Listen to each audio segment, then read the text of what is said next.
시청자 여러분, JTBC 뉴스룸을 시작하겠습니다. 또 대낮에 그것도 서울 한복판 공원 둘레길에서 흉악 범죄가 일어났습니다. 현재까지 경찰이 파악한 바에 따르면 30대 남성이 금속 재질 둔기로 피해자를 마구 폭행하고 성폭행을 저질렀습니다.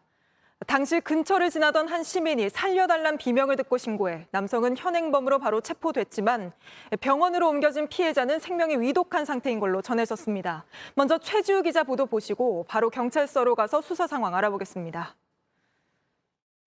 서울 신림동의 한 공원입니다. 주변을 걸을 수 있는 둘레길이 만들어져 있습니다. 그런데 오늘 오전 11시 40분쯤 112에 다급한 신고가 들어왔습니다.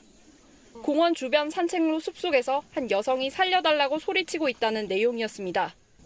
범행은 사람들이 많이 다니는 공원에서 걸어서 10여 분 떨어진 이 둘레길 안쪽 숲에서 일어났습니다. 둘레길과는 떨어져 인적이 드문 곳입니다. 인근에는 초등학교도 있습니다. 그래갖고 저것이 들고 내려갔다 그랬는데 우리 이제 일로 갔어. 갔는데 어떤 엄마가 누구래? 이쪽으로 가지 마요. 경찰은 25분쯤 뒤에 현장에서 30대 남성을 붙잡았습니다. 둔기로 피해 여성을 때리고 성폭행한 혐의입니다. 수갑차고 양반 다리 해갖고 오동코동하고 피는 서서 앉아있었으니까 모르겠고 한장 늦게 생겼어. 피해자는 곧바로 병원으로 이송됐지만 생명이 위독한 상태라고 경찰은 밝혔습니다. 경찰은 과학수사대를 보내 현장을 조사했습니다. 또 현장에서 둔기를 발견해 범행에 사용됐는지 여부를 조사하고 있습니다. 이 남성은 술은 마시지 않은 걸로 확인됐습니다. 마약 간이 시약 검사도 했는데 음성이었고 전자발찌도 차지 않은 걸로 조사됐습니다.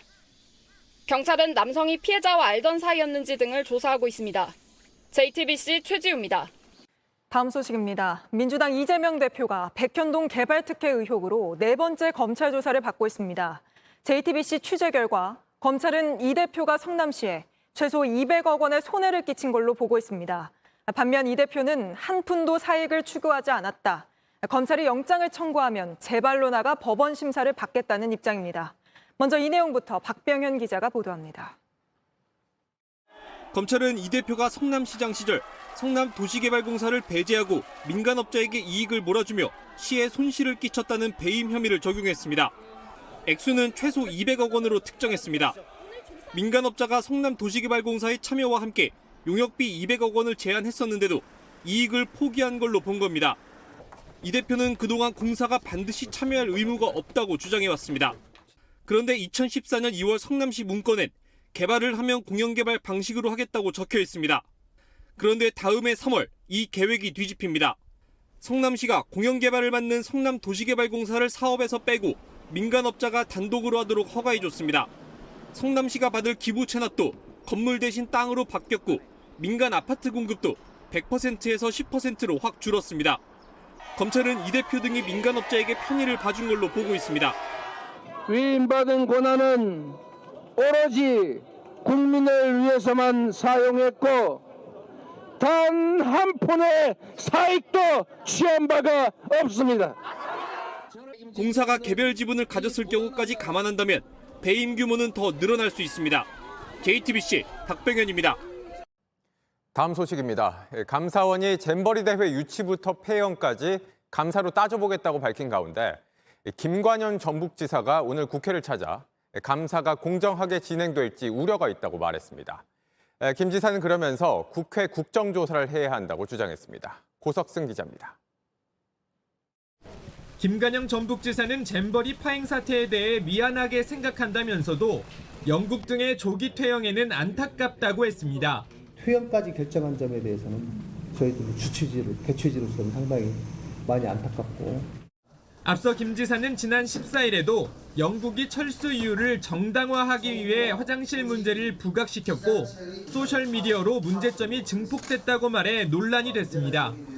김 지사는 잼버리 파행 이후 불거진 새만금 관련 유언비어에는 엄정하게 대응하겠다고 했습니다. 수조 원의 예산을 확보했다더니 이런 허위사실을 유포해서 전라북도 도민들에게 마음에 깊은 상처를 준 점에 대해서 여권 발언 관계자들은 반드시 사과해야 합니다. 감사원의 감사 착수에 대해서도 예민한 반응을 보였습니다. 공정한 감사의 우려가 있는 것도 사실입니다.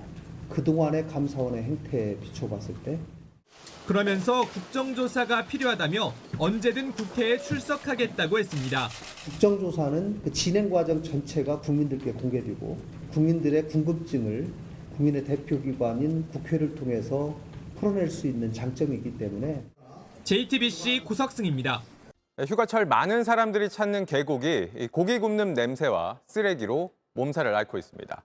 하지 말라고 계도도 하고 출입을 막기도 하지만 달라지지 않습니다. 밀착 카메라 이희령 기자가 현장을 가봤습니다.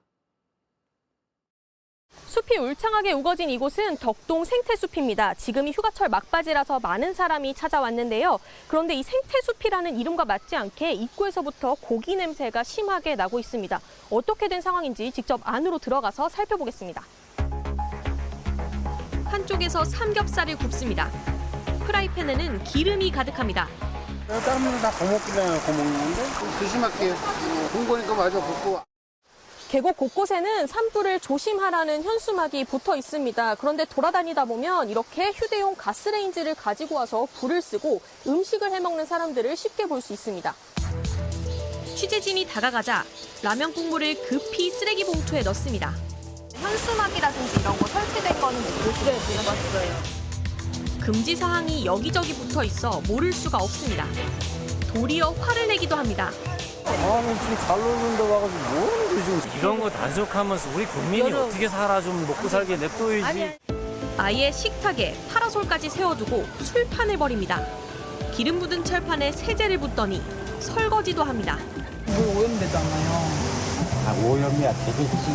물 부으면 몰라 이렇게 맑은 물이 어딨어. 물 봐봐 깨끗하잖아. 상관없어요. 물은 말 들어. 대놓고 담배 피우는 건 흔합니다.